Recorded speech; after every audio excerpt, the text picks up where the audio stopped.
देखिए इधर ध्यान से, हम प्रिज्म पढ़ने चल रहे हैं। प्रिज्म क्या होता है, ध्यान से। प्रिज्म क्या करता है, दो काम करता है प्रिज्म। प्रिज्म में जब कोई प्रकाश की किरण, कोई श्वेत प्रकाश की किरण डाली जाती है तो वह विचलित हो जाती है और विचलन के साथ साथ वह अपने घटकों में, अपने वर्णों में पूरी तरीके से विभाजित हो जाती है। कक्षा 10 में भी आपने पढ़ा होगा कि प्रिज्म क्या करता है, कोई सूर्य का श्वेत प्रकाश आता है तो वह 7 रंगों में विभाजित हो जाता है ना। रेड ऊपर रहता है और बैगनी सब नीचे। विविक्योर जिसे आप कहते हैं, बैगनी या पिनाला जिसे हिंदी में बोलते हैं, उस हिसाब से पूरा हो जाता है। वो हम बाद में देखेंगे कि वर्ण विक्षेपण क्या है, हमारा अल्पतम विचलन क्या है। अब हम यहाँ पर अल्पतम विचलन फिलहाल देखने चल रहे हैं क्या है, और हम लोग जो वर्ण विक्षेपण है वो बाद में देखेंगे क्या कैसे होता है। ठीक है, तो इस पर ध्यान से देखिएगा। होगा क्या कि यहाँ आप देखेंगे कि एक प्रकाश की किरण, इधर ध्यान दीजिए, एक प्रकाश की किरण PQ इस प्रिज्म पर डाला गया है। PQ प्रकाश की किरण डाला गया है, यह क्या हुआ, अपवर्तित हो गया। जब कांच के अंदर आया, यानी जब प्रिज्म के अंदर आया तो अपवर्तित हुआ। ये PQ यहाँ आया, फिर PQ से QR दिख रहा है, PQ से QR आप देखें ध्यान से तो PQ है, फिर QR इधर अपवर्तित हो गया है, QR के फिर RS ये अपवर्तित होकर इधर आ गया।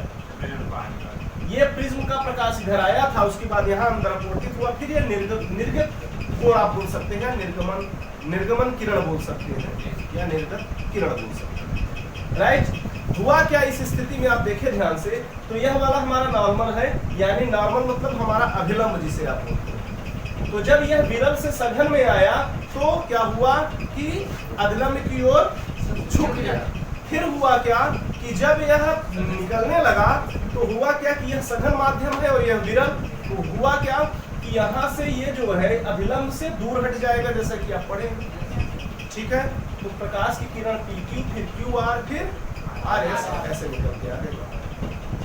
अगर हम ध्यान से देखें एक बात, हमने माना भी है क्या किया, पहला वाला ये वाला अभिलंब और ये वाला जो आपतित किरण है इसके बीच में हमने I मान लिया है। फिर जब अपवर्तित हुआ तो यहाँ हमने R मान लिया है, जैसा कि आप जानते ही पढ़े हैं, और फिलहाल नहीं जानते ध्यान से। फिर ये दूसरे पृष्ठ से हमने R' माना है और इधर हमने I' माना है। क्लियर है बात। अब हम करें क्या कि अगर ये जो हमारा PQ है इसको हम आगे बढ़ाएं और जो हमारा RS है इसको पीछे मिलाएं, तो ये जाके एक दूसरे बिंदु D पर काट रही है और बिंदु D पर यही एक कोण बनेगा जिसे हम डेल्टा बोलेंगे।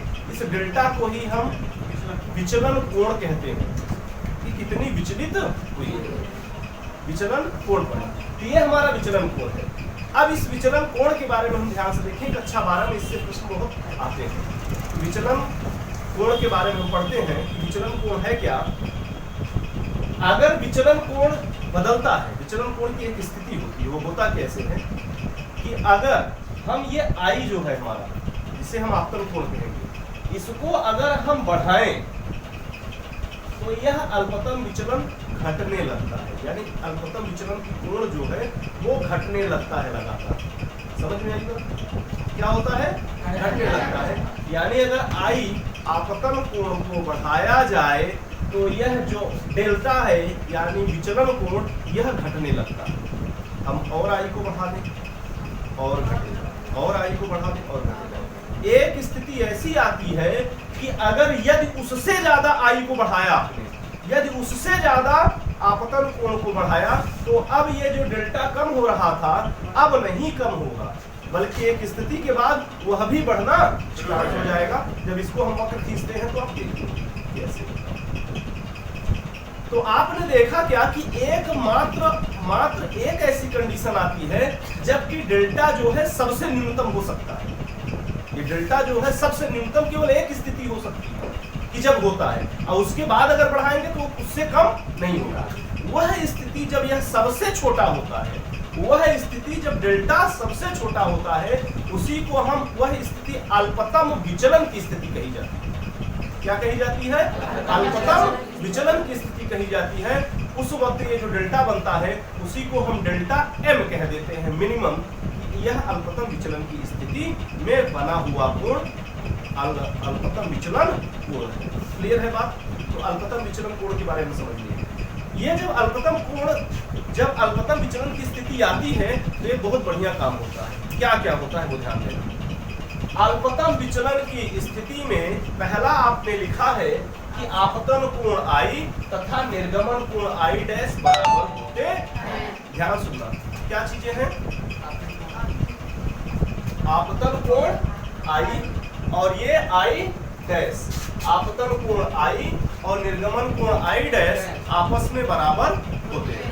कब? अल्पतम विचलन की स्थिति में, जब डेल्टा यम होगा, यानी जब सबसे कम होगा, न्यूनतम होगा तब। ठीक है।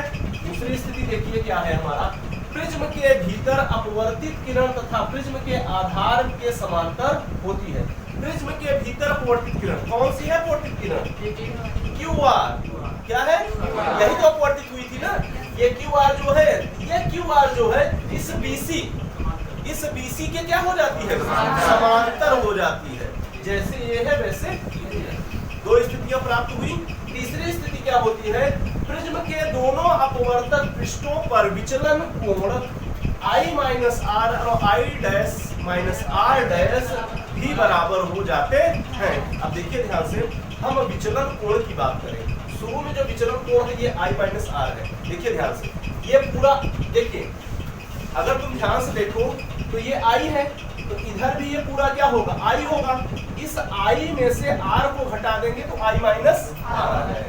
ये पूरा I है, ये भी पूरा I है, इस R वाला ये घटा देंगे तो यही तो विचलन की स्थिति। जा तो ऐसे रहा था, लेकिन मुड़ कितना गया? ये मुड़ा केवल इतना ना, जा तो ऐसे सीधा था लेकिन ये विचलित हो गया कितना? इतना। तो इसको हम विचलन कोण बोल सकते हैं कि नहीं? तो यह विचलन कोण है कितना? इधर ये शीर्षाभिमुख कोण से ये I है, तो इधर भी पूरा क्या होगा? I होगा। और ये वाला R हो गया, I में से R घटा दो यानी इतना विचलित हुआ है, यानी I माइनस R विचलित हो गया। क्लियर है बात? दूसरी बात देख लें यहाँ पर, यानी यह I माइनस R और दूसरा ये वाली जो जा रही थी कोण, ये वाली भुजा क्या हो जानी चाहिए थी? इसको ऐसे सीधा निकल जाना चाहिए था, लेकिन ये सीधा नहीं गया। तो अब क्या होगा कि हम इधर देखें विचलन, तो देखो ये इसे पीछे मिला है, तो यही तो हमारा विचलित हुआ है, यही तो हमारा विचलित हुआ है। ये पूरा I डैश है और ये पूरा I डैश होगा। इस I डैश में से R डैश हम निकाल देंगे तो बचेगा क्या? I dash minus R dash, यानी यह इतना विचलन जो है यहाँ हो गया है। तो यह जो विचलन है और यह दोनों विचलन है, ये दोनों भी आपस में बराबर होते हैं अल्पतम विचलन की। 3 पॉइंट आप समझ लीजिए कि अल्पतम विचलन की स्थिति में क्या होता है? जो हमारा I होता है वो I डैश के बराबर होता है, जो हमारा QR होता है वह BC के समांतर हो जाता है, और तीसरी स्थिति यह विचलन कोण और यह विचलन कोण दोनों ही बराबर हो जाते हैं। तो क्लियर है? इससे प्रश्न यही आएंगे, इसके आधार पर हम आगे देखेंगे सूत्र कैसे निकलेगा। ठीक है?